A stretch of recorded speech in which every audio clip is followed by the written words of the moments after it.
Hi hi மக்கள். So ரொம்ப நாள் கழிச்சு நாங்கள் அம்மாவும் நானும் எபிசோட் ஷூட் பண்ணுறோம் இன்னைக்கு.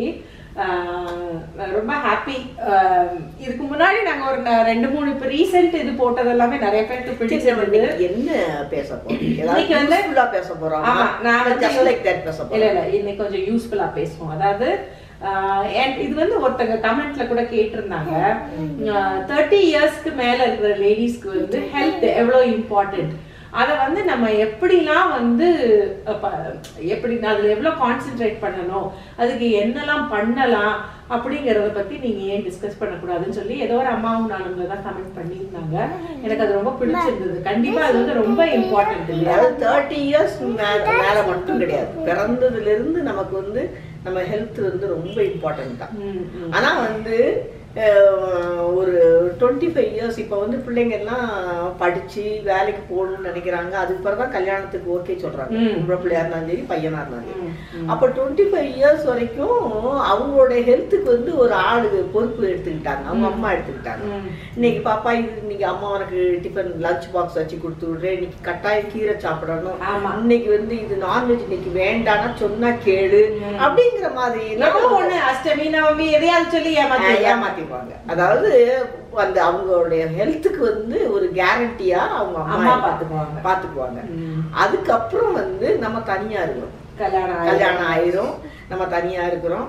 லஞ்ச் பாக்ஸ் நம்ம எடுத்துட்டு போகும்போது நமக்கு பிடிச்ச ஃபுட்டு அப்படின்னு நம்ம யோசிக்கணும். நம்ம ஈஸி டு குக்கு, நமக்கு பிடிச்ச ஃபுட்டு அப்படின்னு சொல்லி சிக்கன்னா சீக்கிரம் ஃபாஸ்டா முடிஞ்சிடும், ஃப்ரைட் ரைஸ்னா இப்போ சாப்பிடும்போது டேஸ்டா இருக்கும் அப்படின்னு சொல்லி நம்ம மனசுக்கு எது ரொம்ப பிடிக்குதோ அந்த மாதிரி செய்யறோம். இதுனா சீக்கிரம் வேலை முடிஞ்சிடும் அப்படின்னு சொல்லிட்டு. அதனால அந்த 25 வயசுக்கு பிறகு வந்து ஹெல்த் வந்து ரொம்ப, அம்மா வீட்டுக்கு போன பிறகு கேட்பாங்க, என்ன டெய்லி சிக்கன் தான் சாப்பிடுறியா, கீரையெல்லாம் சாப்பிட்றதே கிடையாதா அப்படின்னு சொல்லி கேட்பாங்க. இதெல்லாம் வந்து ஒரு நமக்கு வந்து இண்டிகேட் பண்றது, ஹெல்த் நீ கவனிச்சுக்கோ, ஹெல்த்தை கவனிச்சுக்கோ. நான் இப்போ பொம்பளை பிள்ளைங்க இப்போ பஸ்ல போறாங்களா, 2 வீலர்ல போறாங்க, 2 வீலர்ல எல்லாம் போனா ஜெர்காகி பேக் பெயின் வரும். பீரியட்ஸ் வர டைம்ல பயங்கரமா பேக் பெயின் வரும். அப்போ அதுக்கு தகுந்த ஃபுட்டு எடுத்துக்கிடணும், கால்சியம் எடுத்துக்கிடணும், பால் குடிச்சியா, இதெல்லாம் வந்து நமக்கு ஒரு வயசு வரைக்கும் அம்மா கேட்டுக்கிட்டே இருப்பாங்க. அதுக்கப்புறம் அவங்களுக்கு வயசாயிரும். அதுக்கப்புறம் நமக்கு ஒரு ஃபேமிலி பிள்ளை எல்லாம் வந்ததுக்கு அப்புறம் அப்பதான் வந்து அந்த 30 இயர்ஸ் அபவ் 30 இயர்ஸ் வந்து எல்லாருக்கும் வந்து ஒரு ஹெல்த்ல வந்து இது கான்சென்ட்ரேஷன் வருதுன்னு இப்ப புதுசா சொல்றாங்க. பட் ஆட்டோமேட்டிக் எந்த காலத்திலயுமே தன்னால வரணுங்கிறதுனாலதான் இப்ப வந்து இத வந்து ஒரு ஸ்டேட்மெண்டா சொல்றாங்க. அப்ப வந்து நம்ம என்ன ஃபுட் சாப்பிட போறோம். இப்ப நீ அடுத்த கேள்வி கேளு, நம்ம அதுக்கு பதில் சொல்லும் போது இது கிளாரிட்டி கிடைக்கும். சரிம்மா, இப்ப வந்து 30 வயசுக்கு மேல அப்படி நம்ம அப்படின்னு நம்ம டிசைட் பண்ணிட்டோம். இப்ப அந்த டைம்ல வந்து இந்த பிள்ளைங்க ஸ்கூலுக்கு போறது, இப்போ ஒன்னா பிள்ளைங்க வந்து ப்ரீகேஜிக்கு போய்கிட்டு இருப்பாங்க, இல்லைன்னா first standard, second standard, third standard அப்படின்னு. ஸோ ஒன்னா வந்து அவங்களுக்கு டைம் இல்லாம இருக்கும். சிலருக்கு வந்து இந்த ஜிம் இதுக்கெல்லாம் போறதுக்கு பிடிக்காமையும் இருக்கும். ரொம்ப போய் ஹெவி ஒர்க் பண்ண வேண்டாம், இல்லைன்னா ரொம்ப எக்ஸ்பென்சிவா இருக்கு நமக்கு வேண்டாம் அப்படின்னு நினைக்கிறவங்க இருப்பாங்க. ஸோ இந்த மாதிரி இருக்கிறவங்க வந்து எந்த எந்த எப்படி சொல்றது, எந்த வகையில ஆக்டிவிட்டிஸ் இது பண்ணிக்கலாம் அப்படின்னு. அதாவது இப்ப வந்து நம்ம வேலைக்கு ஆள் வச்சிருக்கிறோம், வேலைக்கு ஆள் வச்சிருந்தா கூட வாஷிங் மிஷின்ல துணி போட்டிருந்தோம்னா அந்த துணியை காய போடுறது வந்து நம்ம அந்த வேலைக்கார பொண்ணு வர்றதுக்கு முன்னாடி நம்ம செஞ்சிடணும் அப்படின்னு நினைக்கிறோம். அதே மாதிரி கிச்சனுங்கிறது வந்து என்ன பொறுத்த மட்டுக்கு அது கடவுள் மாதிரி. அடுப்பு அந்த இதெல்லாம் வந்து சாமின்னு நினைப்பேன் நான். இதை வந்து நம்ம தான் கிளீன் பண்ணணும் அப்படின்னு நான் ரொம்ப சின்சியரா நினைப்பேன். இது வந்து நம்ம கிளீன் பண்ணோம்னா அடுப்பு வந்து ரொம்ப நல்லா கிளீன் பண்ணுவோம். அந்த துரு பிடிச்சிருக்கிறது, அந்த கலர் இதானதெல்லாம் நம்ம பார்த்து சுரண்டி எடுத்து இது பண்ணிடுவோம். அது ஒரு பாயிண்ட். ரெண்டாவது வந்து நமக்கு வந்து அந்த டிசிப்ளின், இந்த நேரத்தை வந்து கட்டாயம் அடுப்பு கிளீன் பண்ணிடணும், அந்த இது ஃபார்ம் ஆகும். மூணாவது வந்து நம்ம ஹெல்த்துக்கு இதா இருக்கும். இந்த மாதிரி அதாவது வேலைக்கு வர்றவங்க என்னென்ன வேலை நம்ம அவங்களுக்கு கொடுக்குறோமோ அந்த வேலை போக சின்ன சின்ன வேலைகள்லாம் இருக்கும்ல. இப்போ வந்து ஒரு கருவேப்பிலை கொத்தமல்லி செடி இல்லை, நமக்கு அது போட்டால் தான் நமக்கு அந்த குழம்பு வாசமாக இருக்க ரசத்துக்கெல்லாம் அதெல்லாம் போட்டால் தான் நல்லா இருக்கும்னா பக்கத்துல தான் கடை, அந்த கடை நம்ம கடைக்கு வந்து வரும்போது நீ வரும்போது இந்த கருவேப்பிலை கொத்தமல்லி செடி வாங்கிட்டு வந்துடுறியா அப்படின்னு வேலைக்கார பிள்ளைகிட்ட சொல்றது காட்டிலும் நம்ம சரசரன்னு இறங்கி போய் அதை வாங்கிட்டு வர்றது நமக்கு வந்து அந்த நேரத்துல வந்து ஒரு ஆக்டிவிட்டிஸ் இருக்கிற மாதிரி. இந்த மாதிரி ஒரு சின்ன சின்ன ஒரு ஜாமானை வாங்க போறதுக்கு இப்போ எல்லா பிள்ளைங்களும் 2 வீலர் ஓட்ட பழகிருக்கிறாங்க. காய்கறி கடைக்கு போறதுன்னா உடனே அவளுக்கு அதுதான் கம்ஃபர்டபுள், ஜாமானை வச்சு எடுத்துட்டு போறதுக்கு. இப்போ வந்து ஒரு பெரிய லென்த்தியான பில்லுனா நீங்க 2 வீலர்ல போகத்தான் செய்யணும், போனா தான் ஜாமானை தூக்கிட்டு வர முடியும். ஆனா வந்து ரெண்டு ஜாமான் ஒரு பிஸ்கெட் சாயந்தரம் பிள்ளை வந்தா பிஸ்கெட் கொடுக்கணும் இல்லை அப்படின்னா அதுக்கெல்லாம் ஓடி போய் நீங்க சின்ன பிள்ளைங்க தான், நீங்களும் உங்க பிள்ளை தான் சின்ன பிள்ளைங்க கிடையாது, நீங்களும் சின்ன பிள்ளைங்க தான் அப்படின்னா அதை ஓடி போய் வாங்கிட்டு வந்துடலாம். வாங்கிட்டு வந்து அதுக்கெல்லாம் நம்ம 2 வீலரை எடுக்கணும்னு அவசியம் கிடையாது. அப்படிங்கும்போது வாக்கிங் இது இருக்கும், ஒரு எக்ஸசைஸ் இருக்கும். அந்த மாதிரி இந்த ஒரு சின்ன சின்ன வேலைகளை நம்மளே செய்யறது அப்படிங்கிறது வந்து இந்த பெட் கவர் விரிக்கிறது, தலானிக்கு உரம் போடுறது, இதெல்லாம் வந்து நம்மளா செய்யும் போது இன்னும் வந்து நம்ம வீடு இன்னும் சுத்தமா இருக்கணும் அப்படிங்கிற எண்ணம் நமக்கு இருக்கும். இதோட நம்ம ஒரு ஈடுபாட்டோட செய்யலாம் நம்ம வீட்டை சுத்தப்படுத்தணுங்கிறது.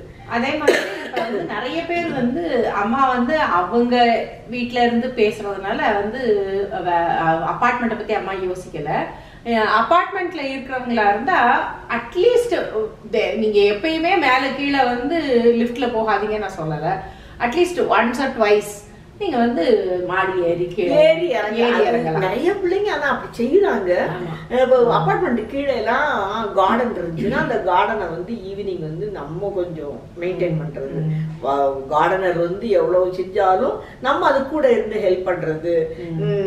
இந்த இடத்துல எல்லாம் இந்த காய்கறி செடி வைக்கலாமா அப்படின்னு அவங்கள்ட்ட ஒப்பீனியன் கேட்கறது, இந்த மாதிரி எல்லாம் ஒரு ஈடுபாட்டோட செய்யும் போது நம்ம ஹெல்த் மேல நம்மள அறியாம நமக்கு அக்கறை இருக்குன்னு அர்த்தம். கரெக்ட் இல்லையா? நம்ம அக்கறைப்பட்டு இதை சாப்பிடுறதா இன்டர்நெட்டை பார்த்து ஒரு வாரத்துல உடம்பு குறையிறதுக்கு என்ன செய்யறது அப்படிங்கறதுலாம் இல்லாம நம்ம வேலை நம்மளே செய்வோம் அப்படிங்கிற ஒரு இதை வச்சுக்கிட்டோம்னா, நான் ஒரு இதுல ஒரு ஜோக் பார்த்தேன், இதுவும் இன்டர்நெட்ல வந்ததுதான்.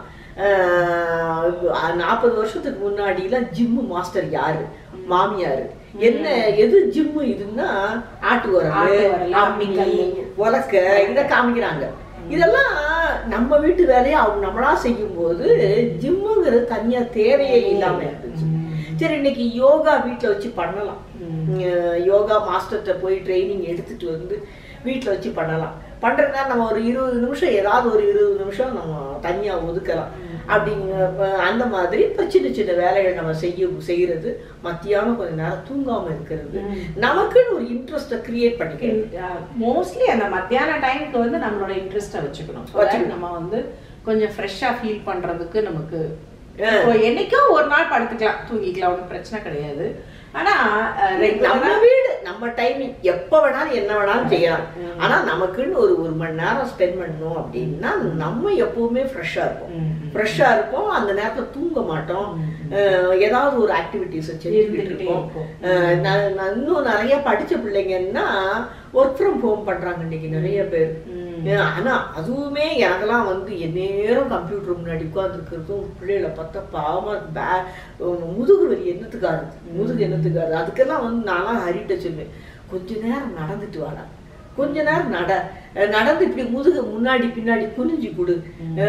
எவ்வளவு சயின்ஸ் வளர்ச்சி இருக்குதோ அந்த அளவுக்கு வந்து நம்ம உடம்பை பாதிக்கக்கூடிய நிறைய இது இருக்குது. அப்ப நம்ம வந்து அதுல எஃபர்ட் எடுக்கணும். எல்லா நேரமும் அம்மா வந்து பக்கத்துல சொல்ல மாட்டாங்க, நீ இத போய் வெளியே நடந்து போயிட்டு வா, வாக்கிங் போயிட்டு வா, கொஞ்சம் குனி, கொஞ்சம் வள அப்படின்னு சொல்ல மாட்டாங்க, சொல்ல முடியாது. அப்ப நம்ம தான் நம்ம செய்யணும். நம்ம பிள்ளைக்கு நம்ம சொல்லி கொடுக்கணும்ல. பாரு, எந்நேரம் கம்ப்யூட்டர் முன்னாடி உட்காராத, எந்திரிச்சு போய் ஃப்ரெண்ட்ஸோட போய் விளையாண்டுட்டு வா, விளையாண்டு வந்தாதான், விளையாண்டு வந்து கையை கால கழுவிட்டு வந்தாதான் அம்மா உனக்கு இது கொடுப்பேன் அப்படின்னு நம்ம சொல்றோம்ல. சொல்றதுக்கு நமக்கு குவாலிஃபிகேஷன் வேணும். அந்த மாதிரி இதெல்லாம் இது பண்ணிக்கிட்டோம்னா ஹெல்த்துங்கிறது வந்து இதையெல்லாம் மீறி வந்து வயசு ஆக ஆக கால்சியம் தேவைப்படும், அயர்ன் தேவைப்படும். அதுவும் பொம்பளை பிள்ளைங்களுக்குலாம் பீரியட்ஸ் நிறைய போச்சுன்னா அந்த இதுல வந்து அவங்களுடைய அந்த ஸ்ட்ரென்த் இழப்புக்கு வந்து ஈடு செய்யக்கூடிய ஃபுட்டு தேவையா. ஃபுட்டு மட்டும் கிடையாது, நிறைய விஷயங்கள் இருக்கு. இது எல்லாத்தையும் நம்ம ஃபாலோ பண்ணணும்னா ஹெல்த்துங்கிறது வந்து ஓரளவுக்கு நம்ம வந்து பிக்கப் பண்ணலாம். இப்போ வந்து இப்போ நீங்கள் இது ரெண்டு சொல்லிங்க ஆக்டிவிட்டீஸ் எப்படி எப்படிலாம் பண்ணணும். நான் இப்போ அடுத்தது வந்து ஃபுட்டு 30 இயர்ஸ்க்கு மேலே இருக்கிறதுல இப்போ நம்ம வந்து அந்த இது வரைக்கும் வந்து நமக்கு வந்து தினம் சிக்கன் சாப்பிட்டா கூட நமக்கு வந்து பிடிக்கும். அந்த அந்த மாதிரி ஒரு ஒரு ஹாப்பியாக நம்ம பிடிச்சதா சாப்பிடணும். தெரியுமா, நாங்களாம் சின்ன பிள்ளைகளா இருக்கும்போது மாமாமாரெலாம் அப்பே மாமா முதல்ல வருவாங்க. வந்தது இன்னைக்கு என்ன குழம்பு அப்படிம்பாங்க. எங்கள் அம்மா இன்னைக்கு பருப்பு ரசம் வச்சு உருளைக்கிழங்கு பொறிக்க வச்சு கீரை வச்சிருக்கேன் அப்படின்னு சொன்னாங்க. உருளைக்கிழங்கா அப்படின்னு மூஞ்சி வைப்பாங்க. அது அதாவது அதெல்லாம் அது ஏஜ், அது அப்படிதான் பேச சொல்லுவோம். ஏன் நீ சாப்பிட்டா ஒரு தொண்டையில இறக்காதா, எங்க நீ சாப்பிடு இறங்குதா இல்லையான்னு பாக்குறேன் அப்படின்னு எங்க அம்மா சொல்லுவாங்க. இதெல்லாம் வந்து அவங்க சாப்பிட வைக்கிறதுக்கு உண்டான ஒரு மிரட்டல், அவ்வளவுதான். இது இன்னைக்கு இதுதான் வச்சிருக்கேன், இதுதான் நீங்க சாப்பிடணும், சாப்பிட்டு தான் எந்திரிக்கணும், சாப்பிடாம ஒருத்தர் எந்திரிச்சாலும் பிச்சு கூட பிச்சு அப்படிம்பாங்க. அது அந்த காலம் சொல்றது வந்து இப்படிலாம் சொல்லலாம். இன்னைக்கு வந்து இப்போ எந்த பிள்ளையும் பிள்ளைகளை வந்து அப்படி சொல்ல மாட்டாங்க. உருளைக்கிழங்கா அப்படின்னு சொன்னா ஆமா உருளைக்கிழங்குல என்னென்ன இது இருக்குது, கால்சியம் இருக்குது, ஸ்டார்ச் இருக்குது, புரோட்டீன் இருக்குது அப்படின்னு அம்மா மாரு சொல்லி கொடுக்க ஆரம்பிச்சிருவாங்க. இந்த இது நீங்களும் மனசுல வச்சுக்கணும். நம்ம வந்து இப்போ பெரிய ஆளுகளுக்கும் இதே தான், நீங்க பிள்ளைங்களுக்கு சொல்லிக் கொடுக்கும் போது உங்களுக்கும் அது படிப்படியா இருக்கணும். அந்த மாதிரி வந்து காய்கறி ஒரு சமச்சீரான உணவு, கட்டாயம் கீரை சாப்பிடணும். நம்ம சொல்றோம் பிள்ளைங்க கீரை சாப்பிடணும்னா என்ன செய்யறதுன்னா, சப்பாத்தியில வந்து வெந்தயக்கீரையை போட்டு எப்படியாவது சப்பாத்தினா சாப்பிட்டுருவாங்க, கீரை உள்ள போயிரும்ல அப்படிங்கிற மாதிரி உங்களுக்கும் வந்து ஒரு ஹெல்த் ஃபுட்டுன்னு அம்மா வந்து ஒரு அட்வைஸ் பண்ணி கொடுத்துருந்தாங்கன்னா அது உங்களுக்கு பிடிக்காட்டாலும் வாரத்துல ஒரு நாள் சாதத்துக்குள்ள பிணைஞ்சு அப்படியே கடக்கடக்கு முழுங்கிடும். அந்த மாதிரி அந்த ஃபுட்டுங்கிறது வந்து அதை மஸ்டா எடுத்துக்கிடும். சரியா? ஸோ இப்போ நீங்கள் சொன்ன இந்த பாயிண்ட்ஸ் வந்து ஆக்டிவிட்டீஸ், உங்களோட ஆக்டிவிட்டீஸை நீங்கள் இது பண்ணிக்கிடணும். அண்ட் பக்கத்தில் நடந்து போகிறது இதெல்லாம் நீங்கள் பார்த்துக்கிடணும். இந்த மாதிரி இதெல்லாம் நீங்கள் சொல்லியிருக்கீங்க. இது போக வேற அதாவது ரெகுலராக செக்அப் போகிறது இதெல்லாம் வச்சுக்கிடணும் அப்படின்றது ஏதாவது உங்களுக்கு இது இருக்கா? உங்களுக்கு இந்த 30 வயசுல வந்து அப்படி தோணாது, செக்அப் பண்ணிக்கிறது. இந்த பொம்பளை பிள்ளைங்களுக்கு பீரியட்ஸ் வந்து நிறையா வந்துச்சுன்னா அதை வந்து கேட்டுருணும். அதை 30 வயசுலயே கொஞ்சம் இரெகுலரா நம்ம அம்மா கிட்ட இருக்கும்போது இப்படி இல்லையே அப்படின்னு தோணுச்சுன்னா நீங்க டாக்டர்கிட்ட கேட்கறது வந்து பெஸ்ட்டு. ஏன்னா நமக்கு வந்து அந்நேரம் வந்து சரி இப்படித்தான் இருக்கும் சில சமயம் வந்து நமக்கு தோணுச்சுன்னா அப்படியே விட்டுருவோம். நம்ம விட விட என்ன ஆகும், நான் வயசு ஆக ஆக கூட கொஞ்சம் போகும். அது பிறகு கஷ்டமா இருக்கும் நமக்கு வந்து. இப்போ சிலருக்கெல்லாம் வந்து நம்ம எதிர்பாராத நேரம்லாம் வந்துடும். அந்த 28 நாள் அப்படிங்கறது விட்டுட்டு 17 நாள்ல வர்றது அப்படிலாம் சில சமயம் வரும். நம்ம வந்து அதாவது ரெகுலரா செக்அப் போகல அப்படின்னா கூட அட்லீஸ்ட் பீரியட்ஸ் ஏதோ ஒரு இம்பேலன்ஸ் இருக்கு அப்படின்னா நீங்க போறது வந்து பெட்டர். ஏன்னா அதுதான் நம்மளை வந்து ஒரு ஒழுங்குபடுத்தும். நமக்கு வந்து நம்மளோட அந்த ஹெல்த் வந்து ரொட்டீனா போகும். அந்த வேற எந்த பிரச்சனையும் இல்லாம ரொட்டீனா போறது வந்து அந்த பிரச்சனை வரும்னு எதிர்பார்க்கறது இல்லை. நமக்கு வந்து இந்த ஒரு கஷ்டத்துல இருந்து விடுபடுறதுக்குனாலும் டாக்டர்கிட்ட போய் ஒப்பீனியன் கேட்போம் அப்படின்னு நினைச்சுக்கிட்டாங்க. என்ன டாக்டர் நம்ம வழக்கமா எனக்கு 28 நாள்ல ஒருக்க வரும், இது 18 நாள்லயே இந்த தடவை வந்துருச்சு அப்படின்னு சொல்லி நம்ம கேட்கறது வந்து நமக்கு அந்த இதை கடவுள் ரெக்டிஃபை பண்ணி, டாக்டர் வந்து ரெக்டிஃபை பண்ணி கொடுத்தாருன்னா தேவையில்லையே அப்படிங்கிற அந்த ஒரு ஒப்பீனியனுக்காகனாலும் போனீங்கன்னா அப்கோர்ஸ் அது வந்து உனக்கு என்ன வயசுன்னு கேட்பாங்க. 30 ஆயிடுச்சு டாக்டர்னா அப்படியா வரக்கூடாது அப்படின்னு சொல்லிட்டு மெடிசன் கொடுப்பாங்க. சில ஃபுட் இந்த மாதிரிலாம் இதெல்லாம் சாப்பிடுமா, பழம் சாப்பிடு, ரொம்ப அனீமிக்கா தெரியுது அப்படின்னு சொல்லி சொல்லலாம். இது போய் கேட்கறது நல்லது. அதான் மோஸ்ட்லி வந்து ஃப்ரூட்ஸ் அண்ட் வெஜிடபிள்ஸ் வந்து அந்த ஏஜுக்கு அப்புறம் வந்து கொஞ்சம் ரெகுலரா நம்ம வந்து தெரியாம எடுத்துக்கிறோம், தெரிஞ்சு எடுத்துக்கிறோம், வாட் எவர் இட் இஸ், ரெகுலரா அந்த வந்து இன்டேக் எடுத்துக்கணும். நம்ம எவ்வளவு தூரம் நமக்கு நான்வெஜ் பிடிக்குது பிடிக்கல, ரிச் ஃபுட் பிடிக்குது பிடிக்கல, எவ்ரிதிங் அது எல்லாத்தையும் தள்ளி வச்சுட்டு வெஜிடபிள்ஸ் ஃப்ரூட்ஸ்ல வந்து நம்ம கான்சென்ட்ரேட் பண்ணோம்னா அந்த ஹெல்த்ல வந்து நம்மள அறியாம நமக்கு இம்பார்ட்டன்ஸ் வந்துடும். இப்போ வந்து நமக்கு ஒரு பீரியட்ஸ்ல எல்லாம் ஒரு இழப்பு வரக்கூடியது, எனர்ஜி இழப்பு வரக்கூடியது இந்த ஃப்ரூட்ஸ் சாப்பிடும்போது அதை வந்து ஈடு கட்டிடலாம். ஒரு நல்ல ஒரு ஆப்பிள் சாப்பிட்டோம், ஒரு ஆரஞ்சு சாப்பிட்டோம், ஒரு ஜூஸ் போட்டு குடிச்சோம் அப்படின்லாம் இருக்கும்போது அதை வந்து ஈடு கட்டிடலாம். நம்ம எவ்வளவு வந்து ஒரு ஃபுட்டு ஒரு ட்ரிங்க் ஒரு ஹாட் ட்ரிங்க்ஸ் குடிச்சாலும் அதை காட்டிலும் இந்த ஃப்ரூட்ஸ் வந்து இன்னும் வந்து நம்மளை ஃப்ரெஷ் அப் பண்ணும். அதே மாதிரி ரெகுலரா டயட்ல வந்து இந்த கருப்பட்டி அயர்ன் சத்து எதெல்லாம் இருக்கோ அதெல்லாம் நல்லா சேர்த்துக்கலாம். நம்ம அந்த ஆஃப்டர் 35 வந்ததுல எல்லாம் வந்து நல்ல அயர்ன் சத்து எதுல கீரை கருப்பட்டி பேரிச்சம்பழம் இது எல்லாத்துலயுமே வந்து அயர்ன் சத்து ஜாஸ்தி இருக்கு. சப்ளிமெண்ட்ஸ் வந்து எவ்வளவு என்ன சப்ளிமெண்டரி டேப்லெட்ஸ் அதை எடுத்துக்கிறதுக்கு பதிலா இந்த மாதிரி நம்ம நேச்சுரல் அந்த 30ல இருந்து நீங்க ஸ்டார்ட் பண்ணிட்டீங்க அப்படின்னா நீங்க சப்ளிமெண்டரி எடுக்க வேண்டிய ஏஜ் வந்து இன்னும் கொஞ்சம் தள்ளி போகும் நமக்கு. ஸோ அதெல்லாம் வந்து நமக்கு இதெல்லாம் தான் importance of having healthy food. அந்த 30க்கு அப்புறம் கண்டிப்பா வந்து சாலட்லாம் சாப்பிட்றோம்ல, கேரட்டு குக்கும்பர்லாம் சாப்பிடும்போது நம்ம இப்பெல்லாம் பிள்ளைங்களுக்கு வந்து அன்னைக்கு யார் சொன்னா ஷைலஜா சொல்றா எனக்கு வெள்ளெழுத்து வந்துச்சு ஷைலஜாவுக்கு ஹரியோட 1 இயர் எல்டர். நான் வந்து உனக்கு இப்போ வந்துருச்சா, எனக்குலாம் 47 வயசுக்கு பிறகுதான் அந்த வெள்ளெழுத்துங்கிறது ஷார்ப்பா வர ஆரம்பிச்சது, நீங்க எல்லாம் ஏன் இப்பயே சொல்றீங்க அப்படின்னு சொல்லி நான் கொஞ்சம் அவளை சொன்னேன். அதுக்கு காரணம் வந்து இந்த ஃப்ரெஷ் வெஜிடபிள்ஸ் நம்ம இந்த கேரட்டு குக்கும்பர் இதெல்லாம் வந்து சாலட் அது ரொம்ப நார்மலா எடுத்துக்கிடணும். கண்டிப்பா அந்த இது இப்ப அம்மா சொல்ற பாயிண்ட்ல வந்து வெள்ளரிக்காய் கேரட்டு அப்புறம் இந்த இது ஊற வச்சு சாப்பிடுற பயறு எல்லாம் சுண்டலா போடலன்னா கூட என்ன கேட்டா ஒரு பவுல் ஆஃப் சன்னா ஒரு பவுல் ஆஃப் இந்த வெள்ளை பட்டாணி இதெல்லாம் வந்து நீங்க அவிச்சு ஃப்ரிட்ஜ்ல வச்சுக்கோங்க. இந்த மாதிரி சாலட் பண்ணும்போது ஒரு கையை எடுத்து அந்த சாலட்ல போட்டு மிக்ஸ் பண்ணி அதையும் சேர்த்து சாப்பிடுங்க. ஃபில்லிங்காகவும் இருக்கும். அம்மா சொல்ற மாதிரி இது வந்து இது எல்லாமே உங்களுக்கு வந்து ரா வெஜிடபிள்ஸ் எவ்வளவு தூரம் நம்ம இன்டேக் எடுத்துக்கிறோமோ அந்த அளவுக்கு அது ரொம்ப நல்லது. எதெல்லாம் வந்து கடிச்சா வந்து ஜூஸியா இருக்கக்கூடிய வெஜிடபிள்ஸ்லாம் அந்த கேப்சிகமா இருக்கட்டும், குடமிளகாயா இருக்கட்டும், சிலர்லாம் முள்ளங்கிலாம் பச்சையா சாப்பிடுவாங்க. அது ஒரு சாலட் இருக்குமா, நான் பார்த்து வச்சிருக்கேன். நான் அதை செஞ்சு பார்த்துட்டு அதுக்கப்புறம் நம்ம சேனல்ல செஞ்சு செய்வோம்னு நினைச்சிருக்கேன். எனக்கு ஆனால் ஆக்சுவலா வந்து கேரட் அம்மா வந்து கொஞ்சமா வாங்கவே மாட்டேன், எப்போ 1/2 கிலோ 1 கிலோ தான் வாங்கிட்டு வருவேன். ஒரு முட்டைக்கோசுக்கு வந்து ஒரு கேரட் போடணும்னு எடுத்து வச்சேன்னா பாதிய முட்டைக்கோசுக்கு போட்டு மீதி பாதி நான் அப்பயே சாப்பிட்டுருவேன். இந்த மாதிரி வந்து சும்மா வந்து நம்ம ஒரு ஸ்நாக் சாப்பிட்ட மாதிரி அதை சாப்பிட்டோம்னா அந்த வெஜிடபிள்ஸ் கட் பண்ணும் போதே சாப்பிட்டோம்னா நல்லா இருக்கும். கரெக்ட். அதே மாதிரி 30க்கு மேலதான் நமக்கு வீட்டுல வளர்ற சில்ட்ரன் இருப்பாங்க. அந்த டைம்ல பிள்ளைங்களுக்கு வந்து நான் ஸ்நாக்ஸ் வெளியே வாங்க மாட்டேன், எனக்கு வந்து அது இப்ப எனக்கெல்லாம் வந்து நான் வந்து வாங்கவே மாட்டேன், வாங்கினா எப்படி நான் தான் சாப்பிடுவேன்றதுனால நான் வாங்க மாட்டேன்.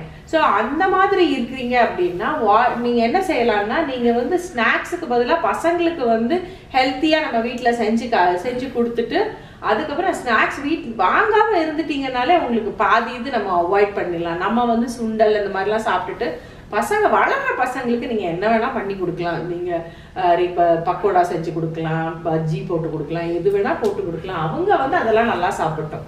But at the same time நம்ம வந்து வாங்காம வச்சிருக்கோம்னாலே பாதி இது நமக்கு வந்து நம்ம வின் பண்ணிடலாம். நம்மளை வின் பண்ணிடலாம். நம்ம அந்த மாதிரி இதெல்லாம் நான் பண்ற ட்ரிக்கு, நானே ஏமாத்திக்கிற ட்ரிக்கு. அதனாலதான் அது நான் உங்களுக்கு சொல்லி கொடுத்தேன். அவ்வளவுதான். 30 இயர்ஸ்ங்கிறது மட்டும் இந்த 30 இயர்ஸ்காரங்க மட்டும் கிடையாது, எல்லா ஏஜுக்காரங்களுக்கும் ஹெல்த் ஃபுட்டு, ஹெல்த் மேல அக்கறை, ஹெல்த் மேல ஒரு அவேர்னஸ் அலர்ட்னஸ் எல்லாம் இருக்கணும், கட்டாயம் இருக்கணும். இப்ப நம்ம உடம்பு குண்டா இருக்கோங்கிறத பத்திலாம் யாரும் கவலைப்பட வேண்டியது இல்லை. நம்ம ஹெல்த்தியா இருக்கோமா, டாக்டர்கிட்ட போய் பேபியை கொண்டு காமிச்சு டாக்டர் என் பிள்ளை எவ்வளவு சாப்பிட்டாலும் தேரவே மாட்டேங்குதுன்னா டாக்டர் முதல்ல சத்தம் போடுவாங்க. பிள்ளை நல்லா இருக்கிற பிள்ளைய தூக்கிட்டு வந்து தேர மாட்டேங்கிறான்னு எதுக்கு நீ சொல்ற? ஏன்னா எங்க சந்தியாவை அப்படித்தான் நாங்க தூக்கிட்டு போய் டாக்டர் சத்தம் போட்டாங்க. எவ்வளவு சாப்பிட்டாலும் பிள்ளை வந்து சாப்பிட மாட்டேங்கிறா, சாப்பிட்டாலும் வெயிட்டே ஏற மாட்டேங்குது அப்படின்னு சொன்னதுக்கு தான் சத்தம் போட்டாங்க. வெயிட் ஏறணும் நீ ஏன் நினைக்கிற, பிள்ளை ஹெல்த்தியா இருக்காளான்னு பாரு, நீ முதல்ல ஹெல்த்தியா இருக்காளான்னு பாரு. அவ நல்ல நார்மல் ஹெல்த்தியா இருக்கா, நார்மல் வெயிட்ல இருக்கிறா, போதும் இவ்வளவு இருக்கட்டும், இதுக்கு மேல நீ எதிர்பார்க்காத அப்படின்னு சொல்லி சத்தம் போட்டு அனுப்பிச்சா பிறகுதான் அப்பதான் அந்த ஒரு நாலேஜ் வந்தது. நம்ம குண்டா இருக்கிறோமா ஒல்லியா இருக்கிறோமா அது கிடையாது, எவ்வளவு ஹெல்த்தியா இருக்கிறோமோ அவ்வளவுக்கு அவ்வளவு நல்லது. நம்ம வந்து டாக்டர்கிட்ட போறது ஒரு இம்யூனிட்டி பவர், நம்மளுடைய உடம்பு வந்து தாங்கக்கூடிய அளவுக்கு நோய் எதிர்ப்பு சக்தி இருக்கா அப்படிங்கிறது நமக்கு பார்த்தாலே தெரிஞ்சிடும். அந்தந்த சீசனுக்கு அந்தந்த வெஜிடபிள்ஸ் சாப்பிடணும். இப்போ சில் சீசனுக்கு வந்து சூப்பாக வச்சு நீங்கள் சாப்பிட்டீங்க அப்படின்னா உங்களுக்கு அது ஹெல்த்தி. அதே மாதிரி சம்மர் சீசன்ல பாத்தீங்கன்னா ஃப்ரூட்ஸ் எவ்வளோக்கு எவ்வளோ குளிர்ச்சி கொடுக்கக்கூடிய ஃப்ரூட்ஸ் சாப்பிட்டீங்களோ நமக்கு இயற்கையிலேயே வந்து சம்மர்ல வந்து தர்பூசணி விளையும், நுங்கு, பதநீர் இதெல்லாம் கிடைக்கும், லெமன் லைம் ஜூஸ் போட்டு குடிச்சிக்கிடலாம். இதெல்லாம் இயற்கையிலேயே நமக்கு வந்து ஒரு சில இதெல்லாம் விற்கும், கடையில விற்கிறதுக்கும் ரெடியா இருக்கும். அதே மாதிரி வின்டர் சீசன்ல அதுக்கு உண்டான ஃப்ரூட்ஸ் கிடைக்குது. ஆனா சில சமயம் வந்து நமக்கு ஃப்ரூட்ஸ் சாப்பிட்றதுக்கு கஷ்டமா இருக்கும் வின்டர் சீசன்ல. பட் ஆனா வந்து தண்ணி தாகமே எடுக்காது. எனக்கு பெங்களூருக்குலாம் வந்தா தண்ணி தாகமே எடுக்காது. பட் ஆனா அதுக்கு ஒரு ஆரஞ்சு பழம் சாப்பிட்டோம், இது சாப்பிட்டோம், ஒரு ஆப்பிள் சாப்பிட்டோம் அப்படின்னா அந்த ஜூஸ் வந்து நம்மளை வந்து ஈடுகட்டிடும். நம்மளமா அப்படி ஒரு பேலன்ஸ்டா வச்சுக்கலாம் நம்ம. ஸோ இதுதான் வந்து 30 இயர்ஸ்க்கு மேலே வந்து health is very important. And கண்டிப்பாக வந்து நம்ம அதை எப்படி பேலன்ஸ் பண்ணணுங்கிறது இப்போ நாங்கள் ஒரு மாதிரி டிஸ்கஸ் பண்ணி உங்களுக்கு சொல்லியிருக்கோம். உங்களுக்கு கண்டிப்பாக பிடிச்சிருக்கோம். எடுக்கிறதுக்கு யாரும் நம்மளை தேடி வர மாட்டாங்க, நம்மளாதான் நம்ம மேலே அக்கறை எடுத்துக்கணும். நம்ம பிள்ளைங்க மேலே எவ்வளோ அக்கறை எடுத்துக்கிறோம், நம்ம வீட்டுக்காரர் மேலே எவ்வளோ அக்கறை எடுத்துக்கிறோம், அதோட சேர்த்து நம்மளையும் ஒரு மெம்பர், நம்ம வீட்டு மெம்பர். நம்ம நல்லா இருந்தால், சுவர் இருந்தால்தான் சித்திரம் வரைய முடியும். சுவர் வந்து நல்லா ஸ்ட்ராங்கா இருந்தா தான் அந்த பெயிண்டிங் வரைய முடியும். சும்மா வந்துட்டு நம்ம வந்து நான் வீட்டுக்காக அப்படி உழைச்சேன் அதெல்லாம் கதைக்கே ஆகாது. நம்மளும் நல்லா சாப்பிடணும். எல்லாரும் டைனிங் டேபிள்ல உட்காந்து ஃப்ரீயா இந்த சாலட் எடுத்துக்கிட்டியா, இந்த ரோட்டி போட்டியா, இந்த அம்மா பாலக்கீரை பண்ணியிருக்கேன் பாரு, இதை பாரு, இது சாப்பிடுன்னு சொல்லிட்டு எல்லா பிளேட்லயும் வச்சு நல்லா என்ஜாய் பண்ணி சாப்பிடுங்க. அதே நேரத்துல ஹெல்த் மேல நல்லா அக்கறையும் வச்சுக்கோங்க. இந்த வீடியோ உங்களுக்கு பிடிச்சிருக்கும்னு நினைக்கிறேன். பிடிச்சிருந்தா கண்டிப்பாக லைக் பண்ணுங்கள், ஷேர் பண்ணுங்கள், நம்ம சேனலுக்கு சப்ஸ்கிரைப் பண்ணுங்கள். இன்னும் இது மாதிரி நிறையா நாங்கள் டிஸ்கஸ் பண்ணுறோம். உங்களுக்கும் யூஸ்ஃபுல்லாக இருக்கிற மாதிரி நாங்கள் நிறைய டிஸ்கஸ் பண்ணுறோம். தேங்க்யூ.